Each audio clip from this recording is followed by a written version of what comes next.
Chapter 23. When Jill woke up, it was still raining outside, and she felt like herself again. Weak, thirsty, and hungry, definitely in pain from her shoulder wound and about 1,000 lesser aches, but herself. The sickness was gone.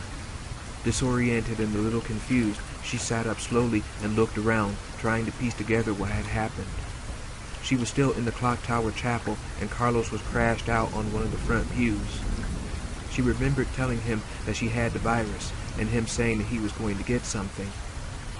But I was sick. I had a disease, and I don't just feel better now.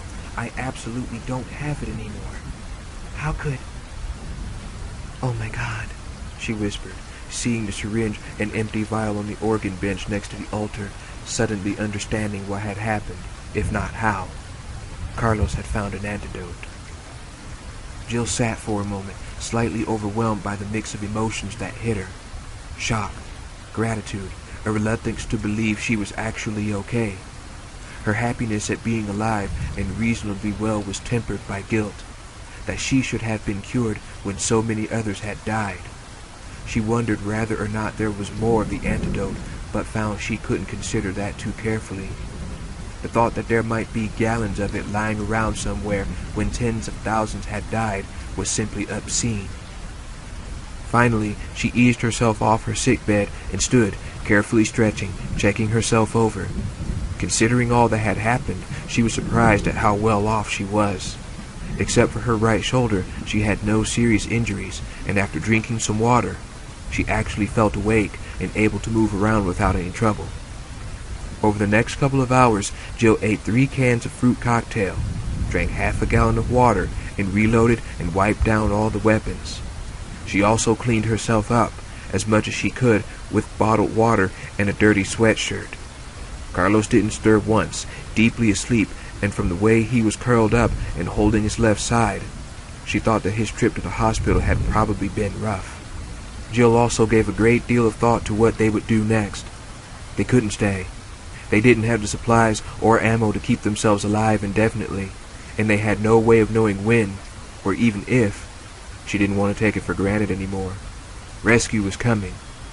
As hard as it was to believe, it seemed that Umbrella had managed to keep a lid on what had happened, and if they could do it for this long, it might be several more days before the story broke.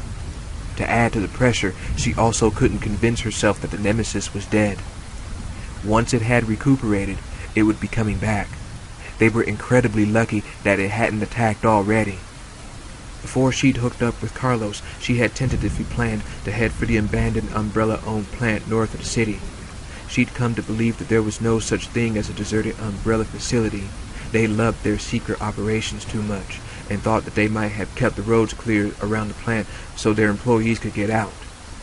It was still worth a shot, and it was also the best she could come up with. Besides, the fastest way out of town from their current position was straight past the facility. Carlos continued to sleep, perfectly still except for the rise and fall of his chest, his face slack from exhaustion. And once Jill had decided on the course of action, she watched him for a little while and realized that she had to leave him behind. It was a much harder decision to make, but only because she didn't want to be alone. A selfish reason at best. The truth was, he was hurting because he'd gotten in between her and the Nemesis, and she couldn't put him in that position again. I'll go check out the plant, maybe find a radio and call for help. If things look good, safe, I can come back for him. If they look shitty, well, I guess I'll just come back if I can. The facility was barely a mile away, if she remembered right. She could get there by cutting through Memorial Park just behind the clock tower, a very short trip.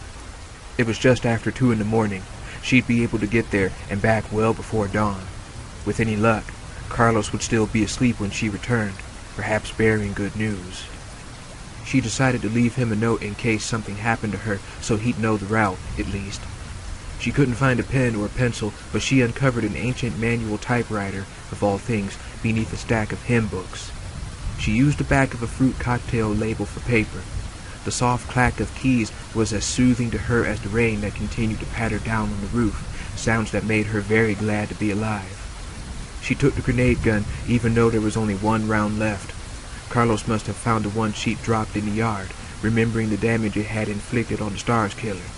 She also took the Beretta, but she left the revolver for Carlos so that he'd have something a little heavier than the assault rifle, just in case. Jill left a note on the altar where Carlos would see it as soon as he woke up, and she crouched next to him, reaching out to touch his cool brow. He was definitely out, not even a twitch as she brushed his dirty hair off his forehead, wondering how she could ever thank him for all he'd done. "Sleep well," she whispered, and before she could change her mind, she stood up and turned away, hurrying to the door and not looking back. There was a cabin behind a small cemetery in Memorial Park, ostensibly used for tool storage. It had been taken over as one of several Umbrella receiver stations for the duration of the raccoon outbreak. Kind of a rest stop for operatives, each in a private place where they could organize files without being seen and get general updates from Umbrella, if they didn't have immediate access to a computer. Nikolai had not planned to stop by any of the receiver stations. He thought they were an unnecessary risk on Umbrella's part, even as well hidden as they were. The setup at the cemetery cabin was behind a false wall. Umbrella didn't want anyone tracking signals coming out of the city, so the stations were set to receive only. Another precaution, but Nikolai still thought they were dangerous. If he wanted to trap an agent, he'd stake out one of the receiver stations.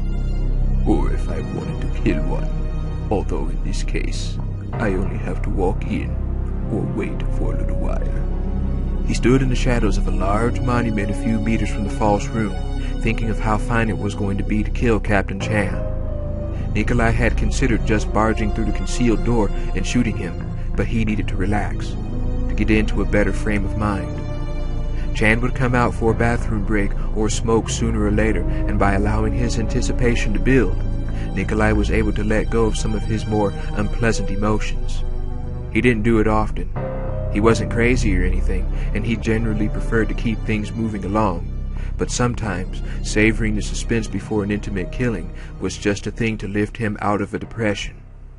Nikolai watched the door, actually a hinged corner of the building, enjoying the cool rain in spite of how miserable he knew he'd be later, running around in wet clothes. He was going to take someone's life. Things had been a little out of control for a few moments when he realized he'd lost the vaccine. But who was in control now? Davis Chan was about to die, and Nikolai was the only one who knew it, because he had decided Chan's fate. And Carlos is dead. I caused that. And Mikhail, and 3 watchdogs so far. He couldn't really make a claim on Jill Valentine, but Nikolai had enjoyed the stricken look on Carlos's face when he suggested it. What counted, though, the only thing that had ever really mattered, was that his enemies were dead and he was still walking. When Davis Chan stepped out into the rain a few moments later, Nikolai had released most of his negative feelings of self-pity and undirected frustration. And by the time his knife had finished with Chan 15 minutes later, he was his old self again. Chan, of course, no longer resembled anything human, but Nikolai sincerely thanked the remains for getting him back on track. 250 hours, October 2nd. Carlos, I've gone to the water treatment facility directly northeast from the clock tower, a mile give or take. Umbrella owns it. There may be resources there that we can use. I'll be back as soon as I take a look around. Wait here for me, at least for a few hours. If I'm not back by morning, you should probably try to get out on your own.